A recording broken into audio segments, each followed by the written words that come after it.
नमस्कार मित्रांनो, सध्या रेमडेसिवीर हे औषध जे आहे ते खूप चर्चेमध्ये आहे आणि ते कोरोना या रोगावरती खूप उपायकारक आहे म्हणून त्याची खूप मोठी चर्चा आहे. तर आपण रेमडेसिवीर या औषधाच्या संदर्भामध्ये त्याची एक जनरल इन्फॉर्मेशन पाहणार आहोत की हे औषध कधी तयार झालं आणि या औषधामुळे नक्कीच कोरोना रुग्णावरती किती फरक पडतो आणि याची कार्यक्षमता किती आहे आणि जे भारतामध्ये सध्या मृत्यूचं प्रमाण वाढलेलं आहे कोरोना पेशंटच्या, त्याच्यामागे नेमका रेमडेसिवीर किती कारणीभूत आहे, ह्या सगळ्या गोष्टींचा आपण आज या व्हिडिओमध्ये उहापोह करणार आहोत. मित्रांनो, रेमडेसिवीर ही जे औषध आहे ते 2009मध्ये अमेरिकेची एक कंपनी आहे त्या कंपनीने तयार केलं होतं आणि सर्वात प्रथम जे आहे ते हे औषध जे हेपेटायटिस सी नावाचा एक विषाणू आहे, त्या विषाणूचा जो आहे तो आपल्या शरीरामध्ये जो यकृत असतं किंवा लिव्हर असतं त्याच्यावरती याचा परिणाम होत असतो या विषाणूचा. आणि या विषाणूच्या विरोधामध्ये लढण्यासाठी जे आहे ते हे रेमडेसिवीर नावाचं जे औषध आहे ते अमेरिकेच्या एका कंपनीनं जे ते बाजारामध्ये घेऊन आलं होतं. पण या औषधाचा आहे तो त्याच्यावरती खूप काही परिणाम झाला नाही त्या विषाणूवरती आणि म्हणून हे औषध जे आहे ते नंतर इबोला या विषाणूसाठी वापरण्यात आलं होतं. पण तिथेही याचा काही एवढा मोठा परिणाम झाला नाही आणि त्या कारणाने जे आहे ते नंतर 2020मध्ये म्हणजे आत्ता सध्या जे आहे ते काही चाचण्यामध्ये हे औषध जे आहे ते कोरोना रुग्णावरती काम करत असल्याचं जे काय आहे ते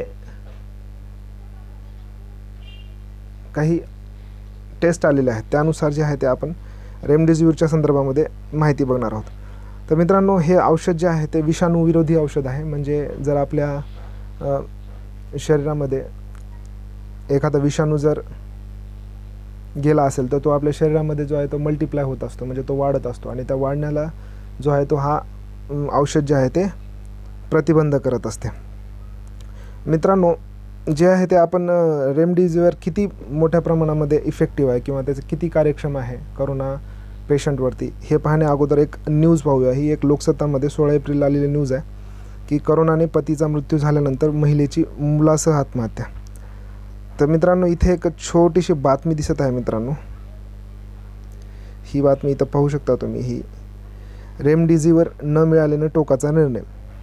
मित्रांनो, सध्या आपण पाहत आहोत की रेमडेसिवीर औषधासाठी तासनतास लोक जे आहेत ते लाईनमध्ये थांबत आहेत.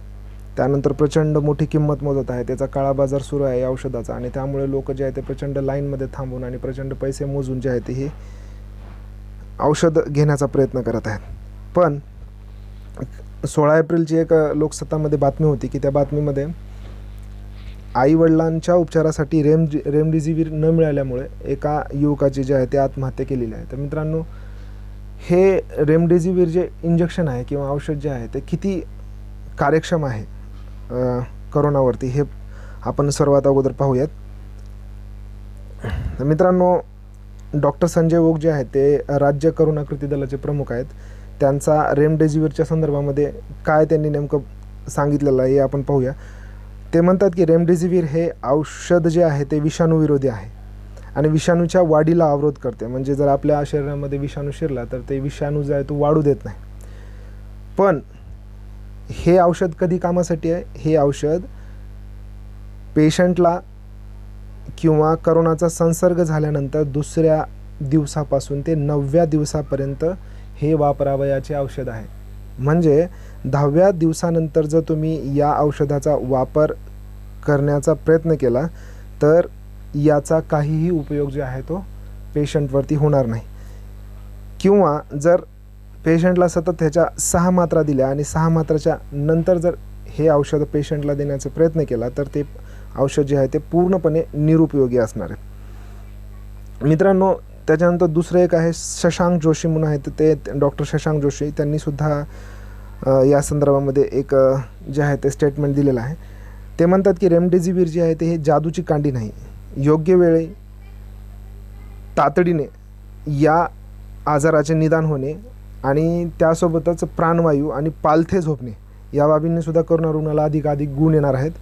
हे नागरिकांनी लक्षात ठेवणे महत्त्वाचे आहे. तर हे शशांक जोशी म्हणत आहेत की तुम्हाला फक्त आणि फक्त रेमडेसिवीर हे औषध असून चालणार नाही, तर त्यासोबत तुम्हाला प्राणवायूचीही गरज आहे आणि पालथे झोपण्याने सुद्धा या रुग्णाला जो आहे तो याचा अधिकाधिक फायदा होणार आहे. मित्रांनो, या औषधाची कार्यक्षमता चेक करण्यासाठी एक रँडमाइज्ड काही चाचण्या केलेल्या होत्या. त्या चाचण्यामध्ये जगभरामध्ये जे काही सौम्य आणि गंभीर लक्षणे जे काही करोना रुग्ण आहेत त्याच्यावरती या चाचण्या करण्यात आल्या होत्या.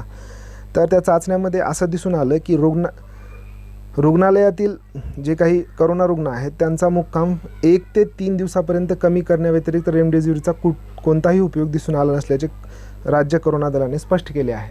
म्हणजे मित्रांनो, हे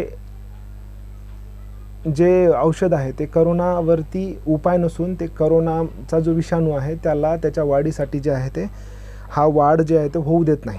त्यामुळं या अशा औषधासाठी कोणीही आत्महत्या करणं किंवा हे औषध मिळालं नाही म्हणून डिप्रेशनमध्ये जाणं हे खूप चुकीचं आहे.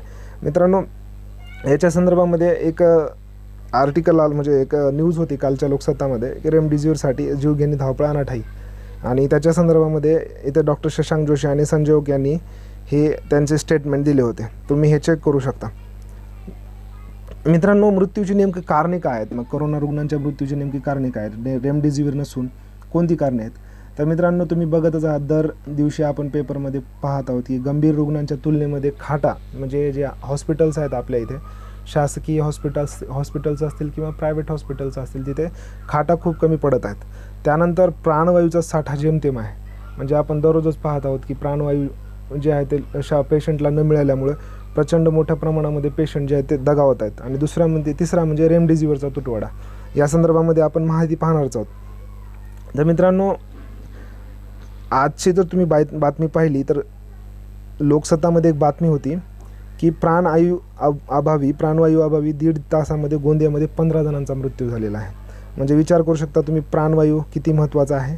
रेमडेसिवीरसोबत प्राणवायूसुद्धा खूप महत्त्वाचा आहे. आणि दुसरं म्हणजे तुम्हाला रुग्णालयामध्ये खाटा मिळणेसुद्धा तेवढेच महत्त्वाचे आहे. म्हणजे जेणेकरून आपला जो काही पेशंट आहे, करोनाचा पेशंट जो आहे तो वाचवण्यासाठी त्याला खाट मिळणे आणि त्याच्यासोबत व्हेंटिलेटरच्या सुविधा मिळणेसुद्धा खूप महत्त्वाचे आहे.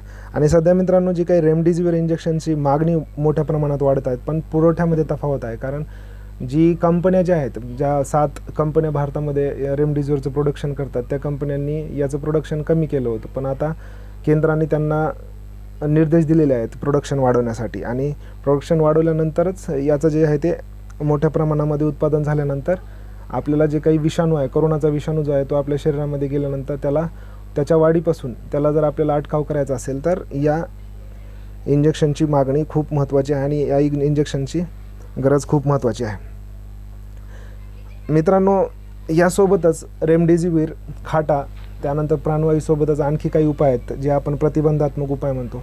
आणि आपण सर्व लोक जे आहेत ते एक भारताचे सुज्ञ नागरिक म्हणून आपण प्रतिबंधात्मक उपाय घेणे खूप गरजेचं आहे. मित्रांनो, त्यामध्ये आपण जर बाहेर कुठे गेला असाल तर बाहेरून आल्यानंतर सतत हात साबणाने स्वच्छ धुणे, त्यानंतर बाहेर मास्कचा वापर करणे, सोशल डिस्टन्सिंग म्हणजेच शारीरिक अंतर ठेवणे, आणि मास्क सगळ्यात महत्त्वाचं आहे. ह्या 3-4 गोष्टी ज्या आहेत ते खूप महत्त्वाच्या आहेत मित्रांनो. कारण आपल्या घरामध्ये जे काही वयस्कर माणसं असतील त्यांच्यासाठी हा रोग खूपच हानिकारक आणि खूपच हानिकारक आहे. आणि दुसरा प्रतिबंधात्मक उपाय जर आपल्याला बघायचा असेल मित्रांनो तर तो लसीकरण आहे. लसीकरणाशिवाय हा रोग जो आहे तो आटोक्यात येणारच नाही. कारण इंग्लंडचं आता सर्वात मोठं उदाहरण आपण इंग्लंडचं घेऊया, जिथं इतक्या मोठ्या प्रमाणामध्ये त्या देशानं लसीकरण करून आणलं, जवळपास 60% कोरोना जो आहे तो तिथल्या देशातला जो आहे तो कंट्रोलमध्ये आलेला आहे मित्रांनो. आणि सोबतच अमेरिकासुद्धा आपण त्याचं उदाहरण घेऊ शकतो. अमेरिकेने सुद्धा मोठ्या प्रमाणामध्ये जे आहे ते लसीकरण सुरुवात केलेली आहे लसीकरणाला. त्यामुळे सुद्धा त्यांच्या देशामध्ये आता सध्या करोनाचे पेशंट जे आहेत ते इतक्या मोठ्या प्रमाणामध्ये वाढत नसलेले दिसून येतात.